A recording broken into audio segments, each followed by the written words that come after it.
वही कलर ठीक है, वही कलर ठीक है।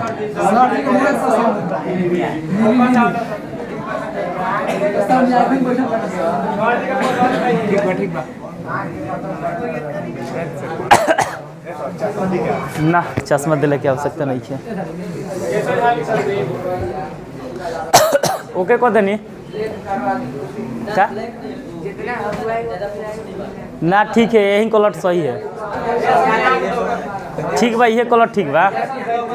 ओके बा, ओके है, ओके है कि नहीं है?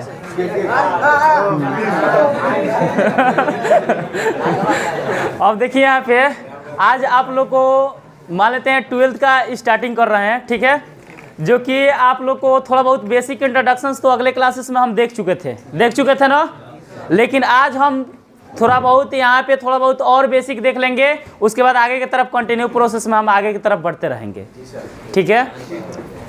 अब देखिए बाबू, यहाँ पे क्लास 12th ही स्टार्ट कर रहे हैं। क्या बाबू? Class 12th। तो यहाँ पे आपको जो क्लास 12th हम जो स्टार्ट कर रहे हैं, तो देखिए यहाँ पे हम कौन सा चैप्टर स्टार्ट करने जा रहे हैं बाबू? जो फिजिक्स है। कौन सा आपका? टॉप फिजिक्स है। अब देखिए फिजिक्स की अगर बात करते हैं तो फिजिक्स जो होता है, फिजिक्स को 2 भागों में बांटा गया है। फिजिक्स को कितने भागों में बांटा गया है? जो होता है, एक होता है बाबू द्रव्यमान। क्या होता है? द्रव्यमान। और दूसरा, इसको द्रव्यमान को अंग्रेजी में क्या बोलते हैं? मास। और यहाँ पे फिजिक्स में सबसे पहला पॉइंट क्या होता है? पदार्थ होता है।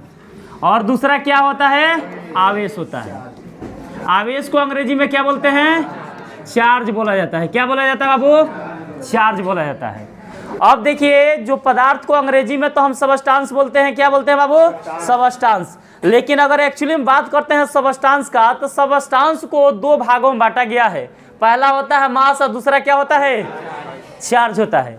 अब आप लोग मिला सकते हैं कि चार्ज कितना इंपॉर्टेंट चीज है, क्योंकि दुनिया में कोई भी चीज चलता है तो किसके कारण? चार्ज के कारण। जो मोबाइल, लैपटॉप, कंप्यूटर, सीडी, जितना भी इक्विपमेंट का हम लोग उपयोग कर रहे हैं, वो चलता है तो किसके कारण? चार्ज के कारण। यानी इस संसार में, यानी इस यूनिवर्स में चार्ज का एक बहुत बड़ा फैक्टर होता है, यानी एक रोल होता है। यहाँ पे जितना भी लोग मान लेते हैं वीडियो ऑडियो जो भी रिकॉर्डिंग कर रहे हैं, किसके कारण? चार्ज के कारण। लेकिन यहाँ पर चार्ज जो होता है, ये कैसे उत्पन्न होता है और क्यों उत्पन्न होता है और क्या रीजन है, क्या पर्पस है। और यहाँ पे क्लास 11th में, जो क्लास 12th में हम लोग कौन कौन सा टॉपिक्स पढ़ते हैं और कौन कौन सा टॉपिक से कितने नंबर का सवाल पूछे जाते हैं, ये सभी का डिस्कशन आज के लेक्चर्स में हम लोग करेंगे। तो देखिए बाबू, यहाँ पे जो पदार्थ होता है यानी सबस्टांस होता है, इस सबस्टांस को 2 भागों में बांटा गया है। पहला द्रव्यमान और दूसरा आवेश।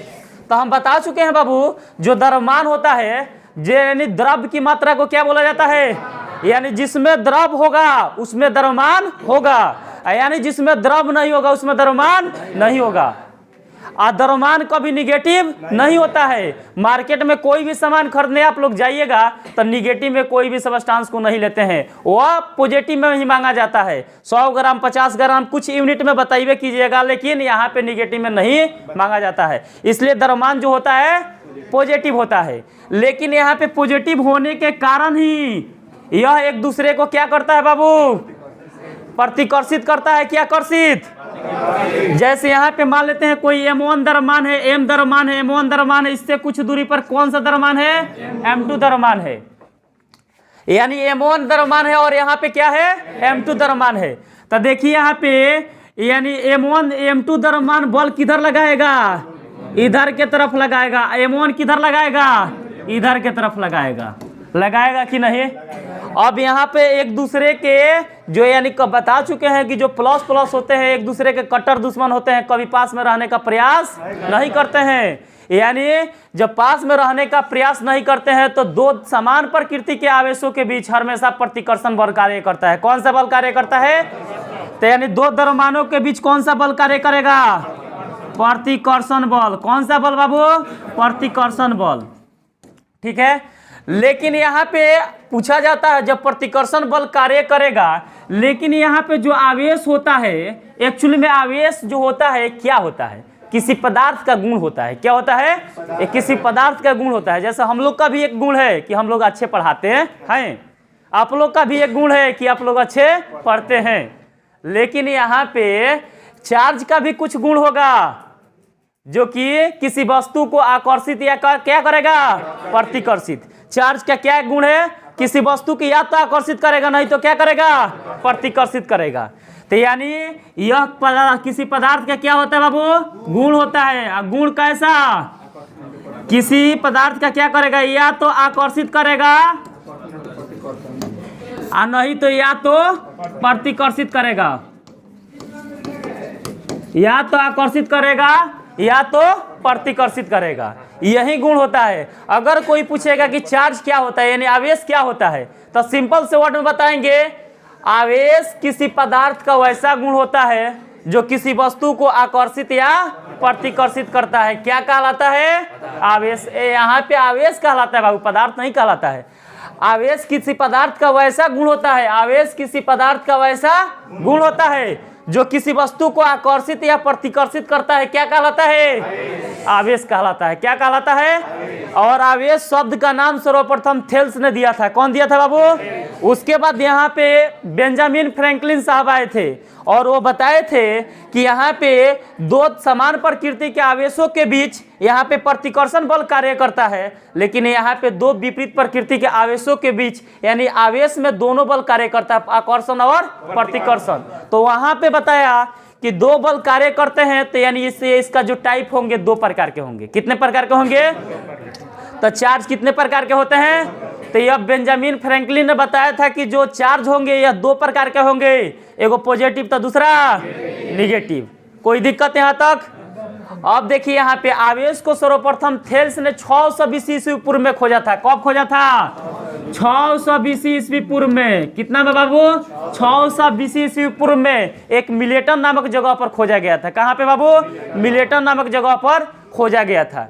अब देखिए बाबू, मिलेटन नामक जगह पर आवेश को क्या किया गया था? खोजा गया था। अब बताइए यहाँ तक कोई दिक्कत? अब देखिए एक बात मान लेते हैं, एक रीजन होता है, जैसे यहाँ पे चार्ज हम लोग पढ़ रहे हैं, तो बचपन के पलों में हम 9th या 10th में पढ़ते थे तो हम लोग रगड़ रगड़ के चार्ज करते थे। क्या करते थे? रगड़ रगड़ के चार्ज करते थे। तो यहाँ पर भी हम लोग क्या करते थे, मान लेते हैं मार्कर है और मार्कर को अपने माथे में ऐसे कुछ पलों के लिए रगड़िएगा, तो उसके बाद आपका मार्कर क्या हो जाएगा? कुछ पलों के लिए क्या हो जाएगा? चार्ज हो जाएगा। और कागज के टुकड़े के पास में रखेंगे तो ये कागज का टुकड़ा में क्या हो जाता है? चिपक जाता है। तो यानी कहने का सेंस यह है कि मार्कर कुछ पलों के लिए आपका क्या हो गया था? चार्ज हो गया था, यानी कुछ पलों के लिए चार्ज हो गया था। और इसको जैसे जैसे ज़्यादा समय होते रहेगा वैसे वैसे क्या हो जाएगा? ये डिस्चार्ज होते जाएगा। जैसे मोबाइल में बैटरी होता है, मोबाइल में बैटरी भी एक एनर्जी स्टोर की क्या होती है? क्षमता होती है, जो कि 5000 mAh अपने अंदर एनर्जी स्टोर कर लेता है। और जैसे जैसे यूज करते जाते हैं वैसे वैसे क्या होता है बाबू? डिस्चार्ज होते जाता है। यानी चार्ज क्या होता है? बहुत इंपॉर्टेंट फैक्टर होता है। कोई दिक्कत यहाँ तक? इसको नोट कर लीजिए बाबू।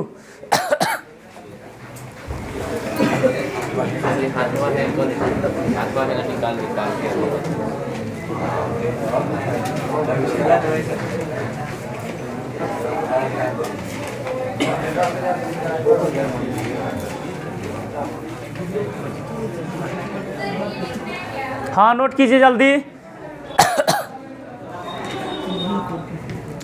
आपका जो सेशन होने वाला है कौन सा है? 23 और क्या 24।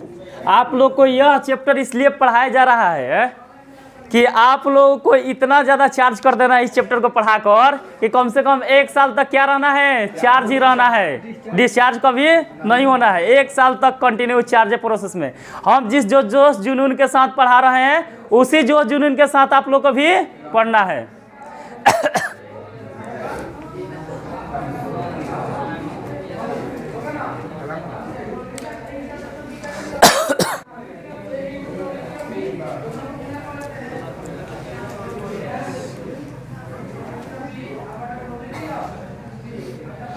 थोड़ा बहुत फास्टली प्रोसेस में नोट कीजिएगा आप लोग।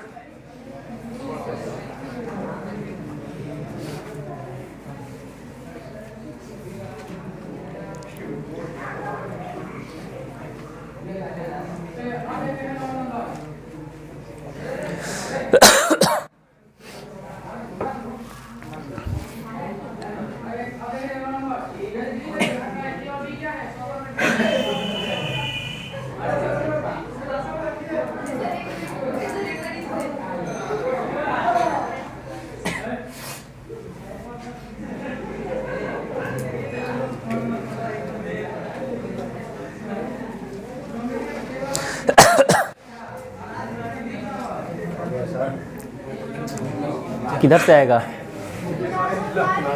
इधर से नहीं इधर से नहीं सर इधर तो नहीं बढ़ती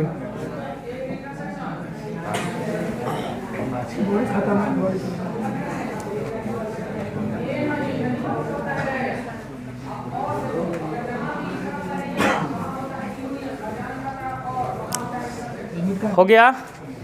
थोड़ा फास्टली प्रोसेस में नोट कीजिए आप लोग।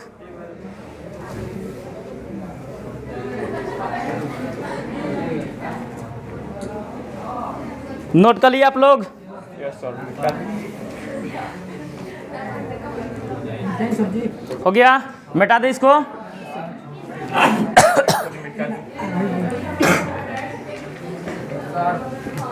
नोट कर लिए इसको, मिटा दें। नोट हो गया है ना? बोलिए। आराम से एक आदमी खड़ा होकर पूछ सकते हैं, कोई भी सवाल पूछना होगा तो। लेकिन हमारा प्रयास ऐसा रहेगा कि आप लोग को डाउट पूछने की संभावना नहीं होगी। मिटा दें। अब देखिए यहाँ पे बात आता है एक्चुअली में आवेश की। आवेश को मतलब इंग्लिश में क्या बोला जाता है बाबू? चार्ज बोला जाता है। क्या बोला जाता है? चार्ज। अब तो चार्ज का इंपॉर्टेंस आप लोग को समझ में आ गया होगा कि इस संसार में चार्ज का कितना इंपॉर्टेंस है। बहुत इंपॉर्टेंस है कि नहीं? मोबाइल लैपटॉप चार्ज करने जाते हैं तो हम लोग कहते हैं कि चार्ज कर रहे हैं, ऐसा नहीं ना कहते हैं कि आवेश दे रहे हैं। हिंदी नहीं बोलते हैं। यानी कोई कोई जो लैंग्वेज होता है आपका इंग्लिश का आसान भी होता है, कोई कोई हार्ड भी होता है, लेकिन देखा जाए तो इंग्लिश ही आसान माना जाता है। अब देखिए चार्ज जो होता है, चार्ज को दो भागों में बांटा गया है। कितने भागों में बांटा गया है बाबू? दो भागों में बांटा गया है। पहला भाग होता है बाबू स्थिर वैद्युतिकी। क्या होता है? स्थिर वैद्युतिकी। स्थिर वैद्युतिकी, इसको अंग्रेजी में बोलते हैं इलेक्ट्रोस्टैटिक्स। क्या बोला जाता है बाबू?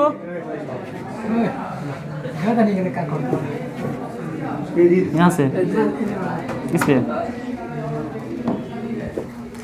स्थिर वैद्युतिकी, इसको अंग्रेजी में इलेक्ट्रोस्टैटिक बोला जाता है। क्या बोला जाता है बाबू?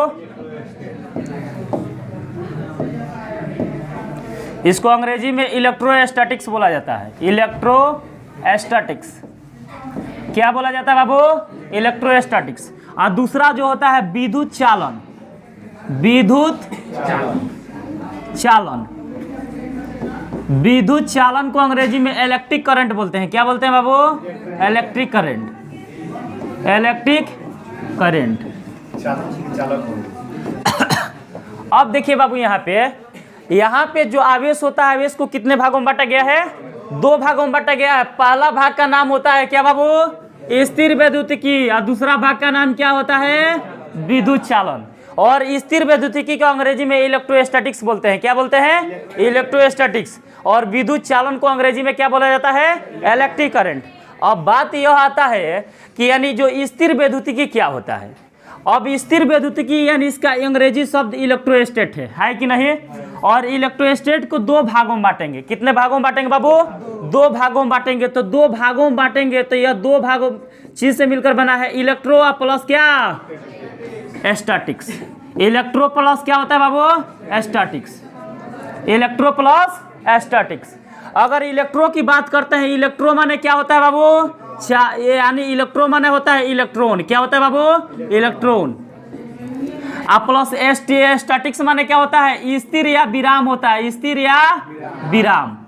स्थिर या विराम। अगर यहाँ पे बात करते हैं इलेक्ट्रॉन के मतलब जब इलेक्ट्रॉन का प्रवाह होगा तो यहाँ पे चार्ज बनेगा, तो यानी चार्ज का निर्माण होगा कि नहीं? अब देखिए यहाँ पे इलेक्ट्रोस्टैटिक्स शब्द को दो भागों में बांटा गया है। इलेक्ट्रो प्लस क्या? स्टैटिक्स। इलेक्ट्रो माने क्या? इलेक्ट्रॉन या चार्ज।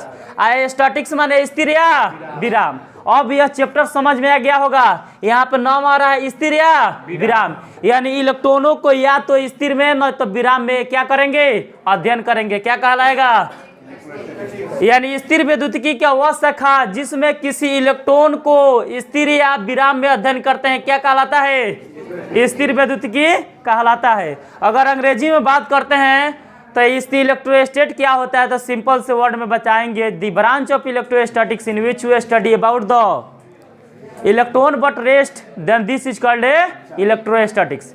यानी इलेक्ट्रॉन को किस में अध्ययन किया जाता है, रेस्ट में। यानी ये इलेक्ट्रोस्टैटिक जो होता है फिजिक्स का एक ब्रांच होता है। क्या होता है बाबू, ब्रांच। और ब्रांच में बहुत सारे छोटे मोटे टॉपिक्स के बारे में हम लोग स्टडी करते हैं।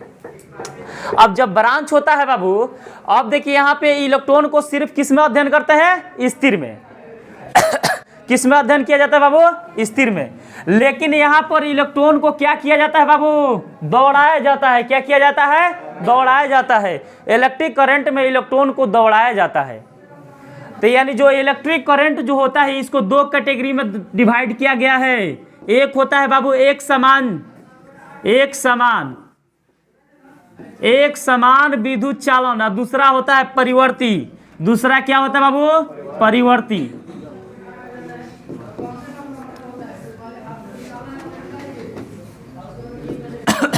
परिवर्ती। अब देखिए यहाँ पे अगर एक्चुअली हम बात करते हैं, यहाँ पे विद्युत चालन को दो भागों में बांटा गया है, एक समान है, दूसरा क्या, परिवर्ती। अब यहाँ पे सिर्फ विद्युत चालन में यानी इलेक्ट्रिक करंट में इलेक्ट्रॉन को गति करा के उसके बारे में हम लोग क्या करते हैं, अध्ययन करते हैं, यानी स्टडी करते हैं। यहाँ तक कोई दिक्कत, इसको नोट कर लीजिए।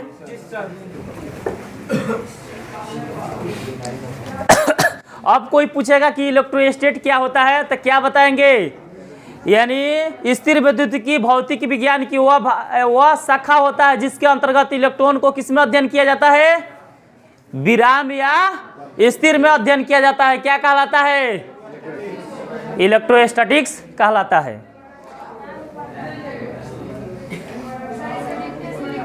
लिखवाएंगे, अभी इसका डिफिनेशन लिखवाएंगे, इलेक्ट्रोस्टैट क्या होता है।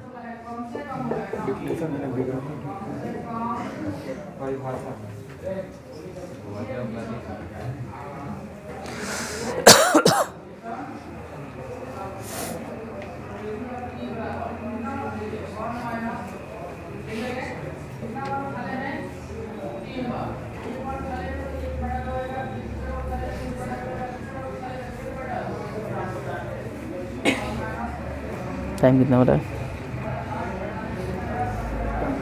50 हो गई, 50।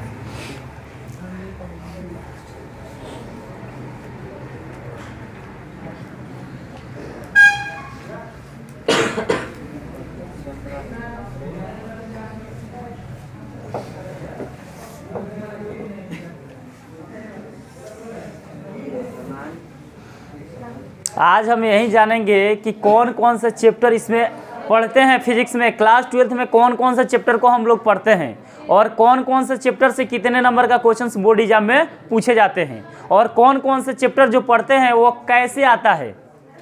इसका कुछ ना कुछ प्रोसेस होगा, एक दूसरे से लिंकअप करके दिखाएंगे कि यह चैप्टर आया तो कैसे आया, क्यों आया, क्या रीजन था इस चैप्टर को लाने के लिए। ये सब एक दूसरे से लिंकअप करके बताएंगे आप लोगों को।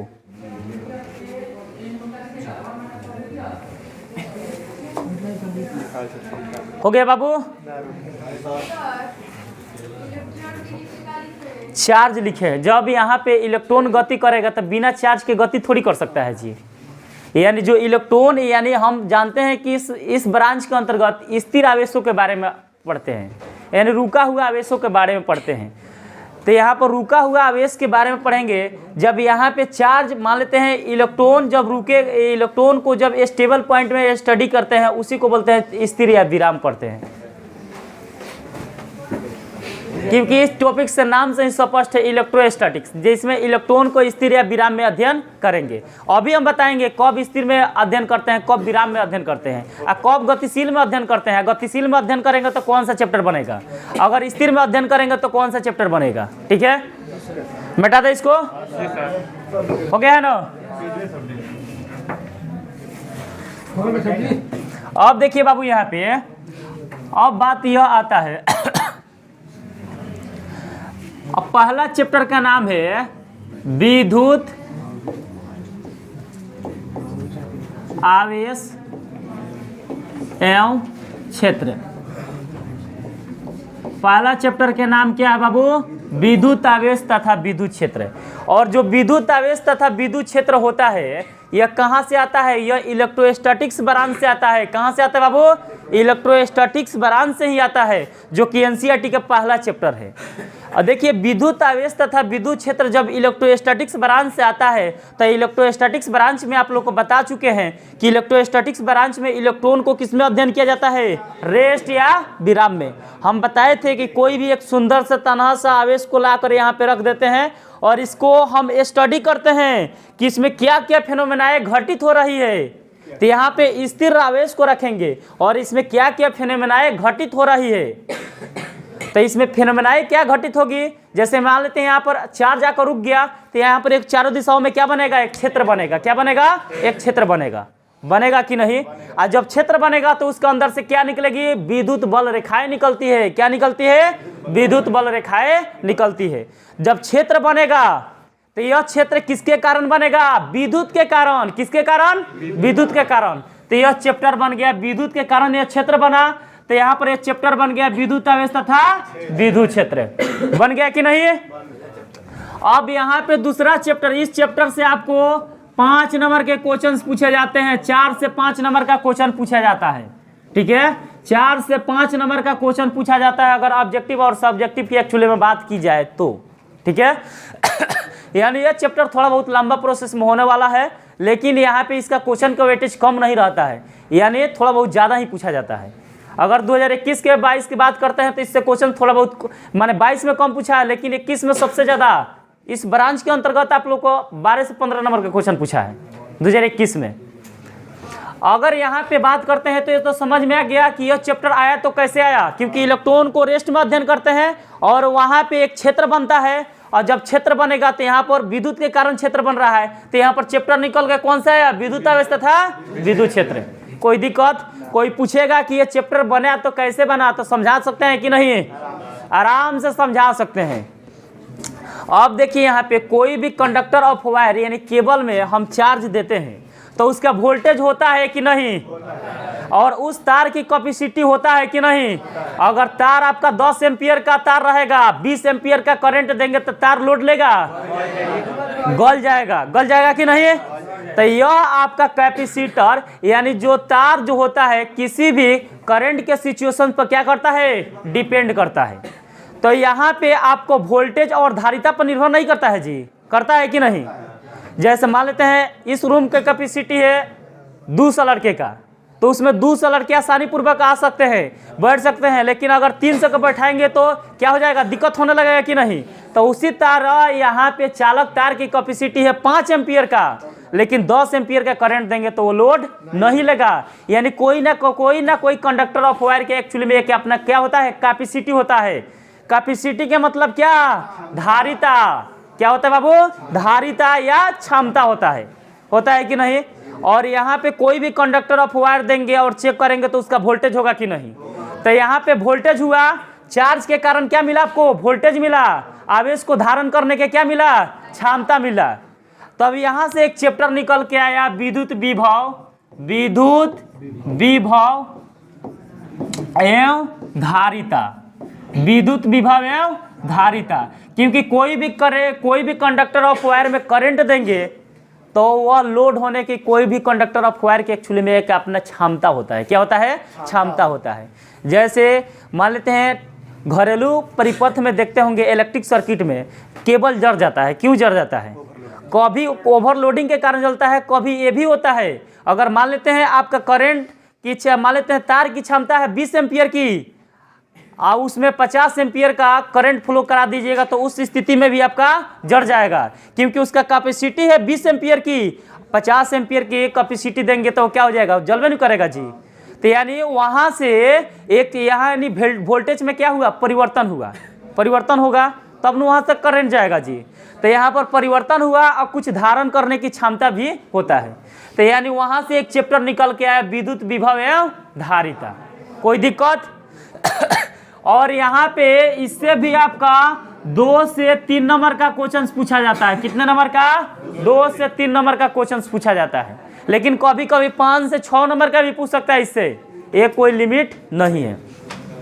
अगर यहाँ पे तीसरा चैप्टर की अगर बात करते हैं तो तीसरा चैप्टर की अगर एक्चुअली में बात किया जाए तो तीसरा चैप्टर में हम बताए थे, यानी फिजिक्स को पदार्थ को 2 भागों में बांटे थे। एक विद्युत चालन, इसमें एक समान और एक क्या बताए थे? परिवर्ती बताए थे।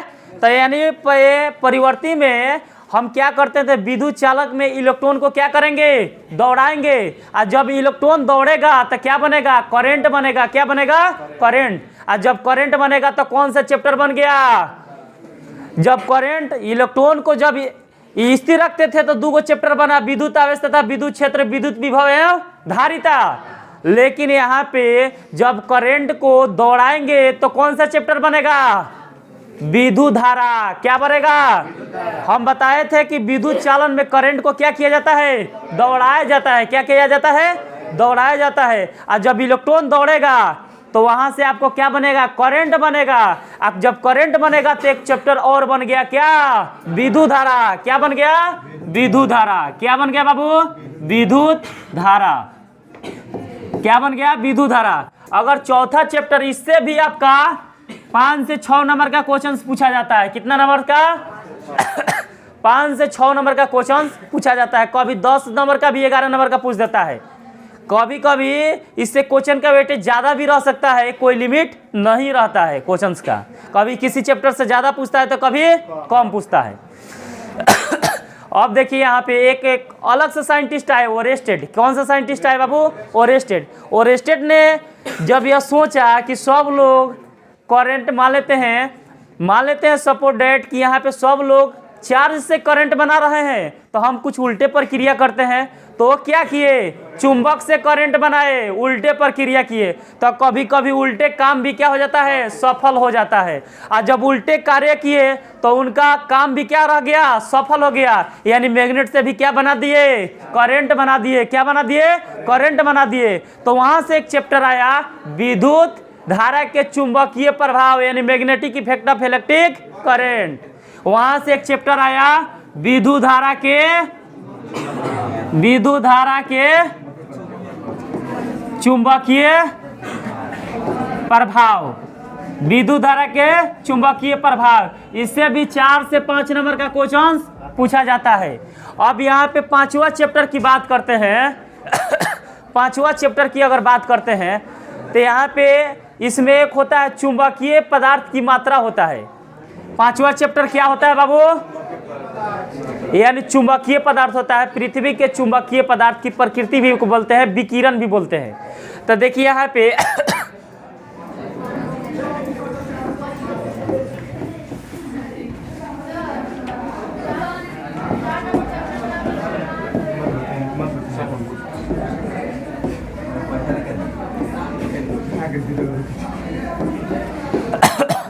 अब देखिए यहाँ पे ये 2 चैप्टर आया, विद्युत चुंबकीय विकिरण। जब यहाँ पे लाइट का विकिरण होता है, जब लाइट का विकिरण होता है तो 7 भागों में बढ़ता है लाइट। कितने भागों में? एक होता है, फॉर्मूला बताए थे, बीब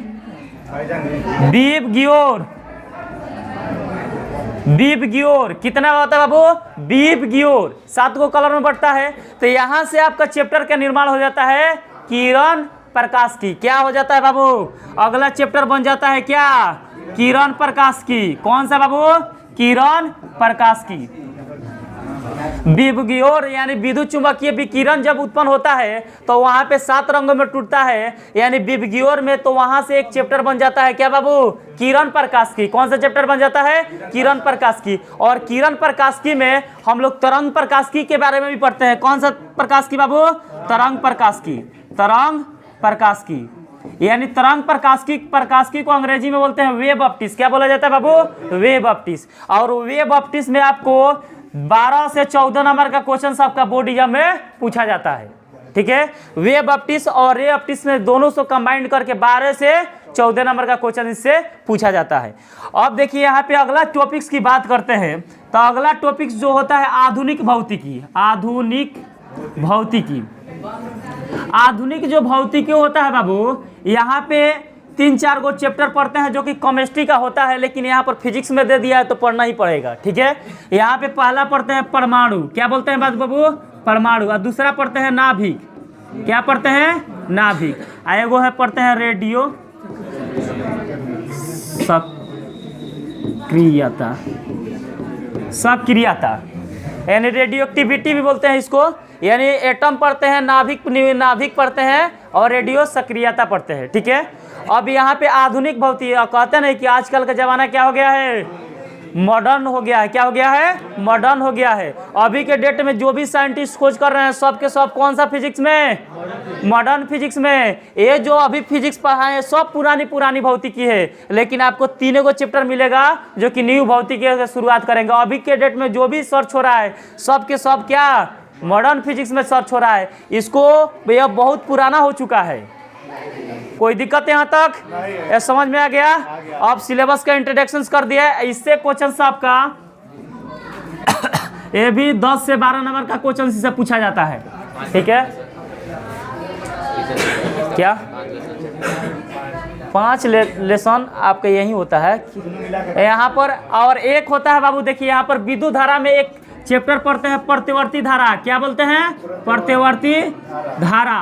प्रतिवर्ती धारा यानी इसको शॉर्टकट में क्या बोलते हैं, एसी बोला जाता है। क्या बोला जाता है बाबू, एसी। अब देखिए एसी को सर्वप्रथम मैक्सवेल ने दिया था। कौन दिया था बाबू, मैक्सवेल ने दिया था। और मैक्सवेल ने बताया था कि यहाँ पे प्रतिवर्ती धारा से जब करंट मिलता है तो यानी प्रकाश के विकिरण के रूप में जो किरणें होती है 7 फेजों में क्या हो जाती है, बंट जाती है। यानी इसमें सिर्फ प्रतिवर्ती धारा के फॉर्म में पढ़ेंगे, यानी प्रतिवर्ती धारा के बारे में पढ़ते हैं, जिसमें पढ़ेंगे एसी क्या होता है, डीसी क्या होता है, ट्रांसफार्मर क्या होता है, एलआर सर्किट क्या होता है, सीआर सर्किट क्या होता है, एलसीआर सर्किट क्या होता है, पावर फैक्टर क्या होता है, रेजोनेंस फ्रीक्वेंसी क्या होता है। इन सारे फैक्टरों के बारे में किस में पढ़ते हैं, एसी में पढ़ते हैं। किस में पढ़ते हैं, एसी में पढ़ते हैं। लेकिन थोड़ा बहुत डीसी आएगा तो करंट में आएगा। किस में आएगा बाबू, करंट में। लेकिन उसमें आपको मिलेगा तो सिर्फ एसी ही मिलेगा। इससे भी 7 से 8 नंबर का क्वेश्चन पूछा जाता है। 7 से 8 नंबर का एगो डेरिवेशन देगा 5 नंबर का, ठीक है। तो आज इतना ही रहने देते हैं, अगले क्लासेस में हम लोग पढ़ेंगे। अब तो आप लोग को आइडिया लग गया होगा किससे कितने नंबर का पूछता होगा।